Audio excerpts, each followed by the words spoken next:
সবজি কাটা হচ্ছে, কারণ এই সবজিগুলো দিয়েই তোমার তৈরি হবে স্যুপ। আমাদের স্যুপগুলো এবার চিকেন দিয়ে আমরা তৈরি করি। আমাদের শুধুমাত্র আগে যেমন ভেজ স্যুপ পাওয়া যেত, এবার কিন্তু আমরা চিকেন স্যুপ পাওয়া যায় আমাদের এখানে। তাই তোমরা যারা আমাদের এখানে আসো তারা এবার জেনে নাও আমাদের এখানে চিকেন স্যুপ পাওয়া যায়। অর্ডার চলে এসছে, সেগুলোই বানাচ্ছিলাম এবং তার ফাঁকে তৈরি করে নিচ্ছিলাম মোমো ম্যানিয়ার জন্যে আমাদের পার্সেল প্যাক। তাকে সাজানো হচ্ছিল ইয়াম মোমোর লোগো স্ট্যাম্প দিয়ে।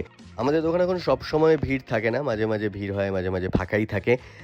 কিন্তু একটা দিন আসবে যেদিন আমাদের দোকানেও ভিড় হবে, আমাদের দোকানেও লোক এসে দাঁড়াবে, এবং সেটা হবে তোমাদের ভালোবাসা, তোমাদের আশীর্বাদে, এবং সেটা হবেই হবে। তো যাই হোক, অর্ডার চলে এসছে দোকানে মোমো বার্গার, সেটাই আমরা তৈরি করছি, এবং তার সাথে সাথে ফ্রাইড মোমো আর প্যান ফ্রাইড মোমোও তৈরি হচ্ছে। এবং চলে এসছে আমাদের দোকানে আজকে এই 3জন কাস্টমার। এরা ফার্স্ট টাইম আমাদের দোকানে এলো এবং এদের তো ভীষণ ভালো লেগেছে, বলে গেছে যেটা। তো যাই হোক, এরকমভাবেই তোমরা আমাদের পাশে থেকো। থ্যাংক ইউ আমাদের পাশে থাকার জন্য, এরকমভাবেই আমাদের সাপোর্ট করো।